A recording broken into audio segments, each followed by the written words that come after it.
ఉషోదయం ప్రేమించు కాపరి ఉషా కిరణాలు ఉదయకాలపు వాక్య ధ్యానంకు మిమ్మల్ని ఆహ్వానిస్తున్నాం. ఈ ఉదయకాలను ప్రభు మనతో అనేక వాక్యము చేత మాట్లాడునట్లుగా ప్రార్థనాపూర్వకంగా మనం దేవుని యొక్క వాక్యంలోకి వెళ్దాం. ప్రార్థన.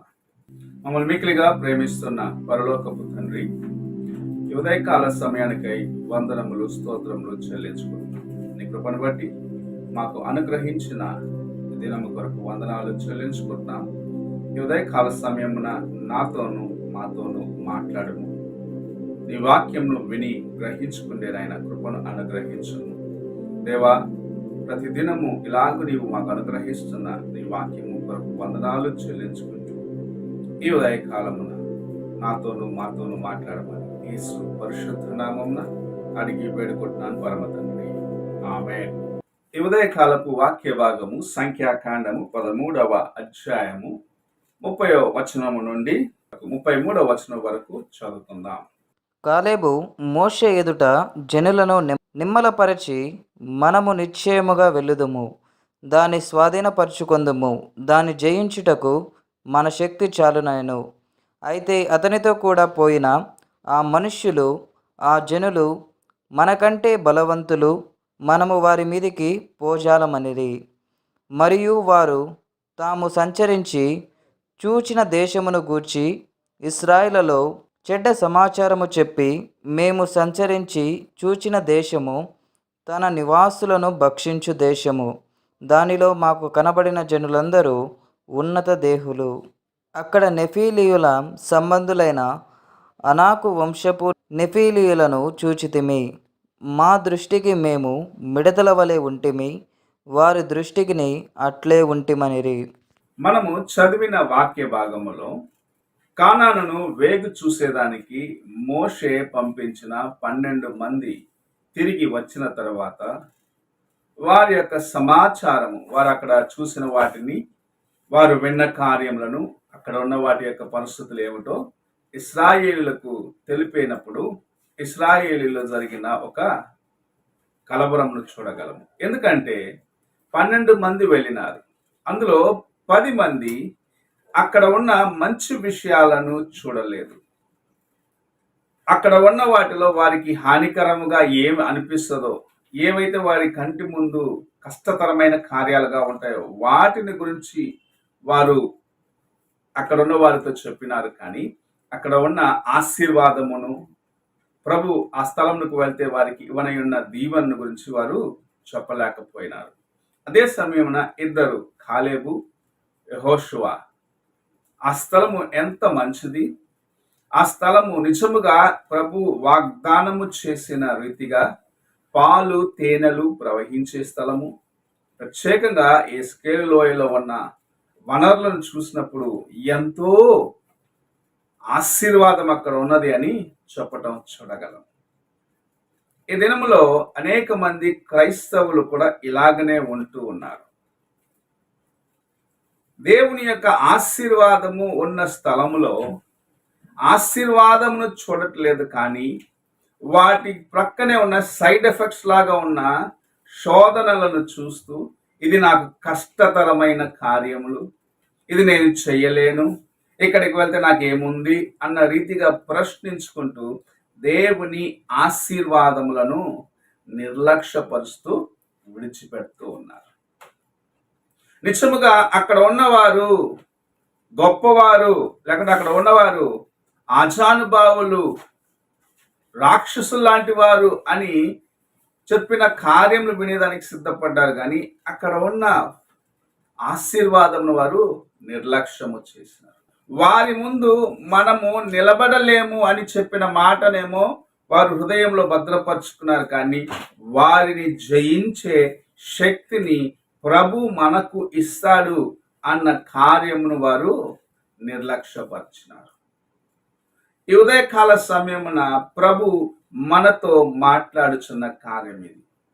దేవుని యొక్క ఆశీర్వాదమును నీ జీవితములో నువ్వు చూడాలని ఆశించినట్లయితే, ఆయన కృప నీకు తోడుగా ఉండాలని నీవు ఆశించినట్లయితే నిజముగానే నీ ఎదుట శోధనలు ఉంటాయి. అవి నీ కంటికి ముందు గొప్పవిగా ఉంటాయి. అనగా పెద్ద శోధన ఎలా దాటి రావాలి అనే ఒక స్థితి నీకు ఉంటుంది. కానీ దేవుని వైపు చూసి ఆయన యందు విశ్వాసముతో నిలబడటం నేర్చుకున్నట్లయితే ఎంతో ఆశీర్వాదకరమైన కార్యమును నీ జీవితంలో నీవు చూడగలవు. ఇశ్రాయేలీలు 40 సంవత్సరములు అరణ్యవాసులుగా వారు స్వాధీనపరుచుకోవాల్సిన కనానుకు వెళ్ళకుండగా, నిత్యమైన దేవుని యొక్క ఆశీర్వాదమునకు వెళ్ళకుండగా వారిని ఆపివేసినది ఆ దినమున వారు తీసుకున్న ఒక తప్పైన నిర్ణయం.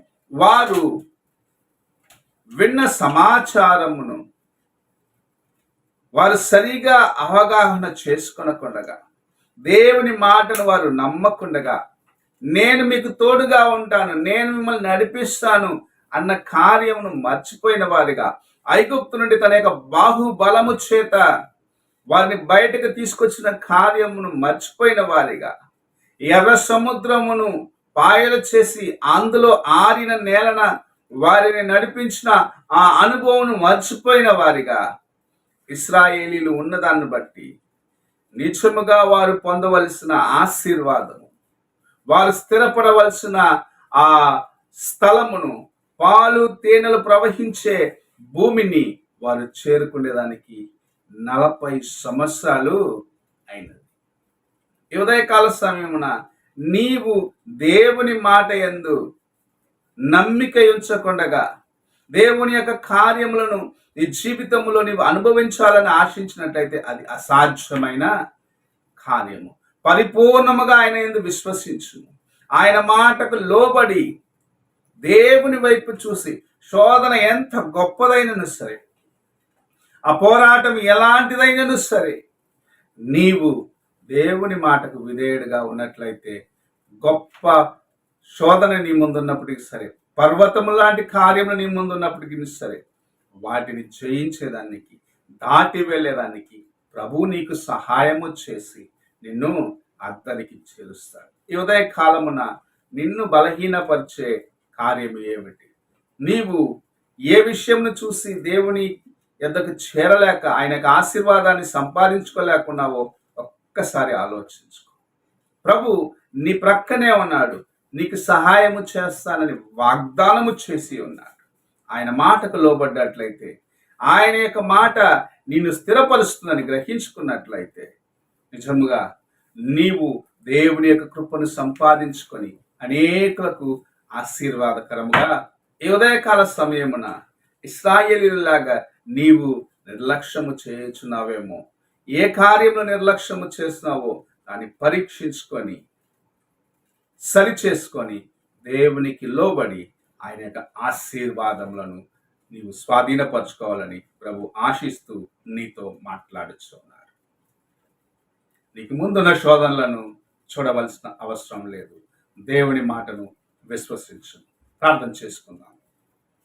మమ్మల్ని మిక్కిలిగా ప్రేమిస్తున్న పరలోకపు తండ్రి, ఈ ప్రాతకాలంన మీరు మాకు అనుగ్రహించిన ఈ వాక్యం బట్టి వందనాలు చెల్లించుకుంటున్నాం. మాకు ముందు ఉన్న వాటిని చూసి మేము తీసుకునే నిర్ణయాల నుండి దేవా అనేక సార్లు నీ యొక్క ఆశీర్వాదాన్ని నిర్లక్ష్యపరుస్తున్నామని గ్రహించుకొని, దేవా ఈ దినము నుండి అయినా నీ మాటకు లోబడి ముందుకు వెళ్ళే కృపను అనుగ్రహించమని, కార్యక్రమం వీక్షించిన ప్రతి ఒక్కరిని ఆశీర్వదించమని, తమ జీవితంలో ఉన్న శోధనలను, తమ జీవితంలో ఉన్న పోరాటములను చూసి కలవరము చెందకుండగా నీ వైపు చూసి ముందుకు వెళ్ళే సహాయంను దేవ పొందుకుండే కృపను దయచేయమని యేసు పరిశుద్ధ నామమున అడిగి వేడుకుంటున్నాను పరమ తండ్రి, ఆమేన్.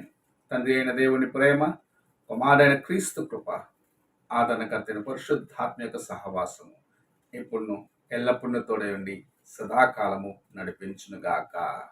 ఆమేన్.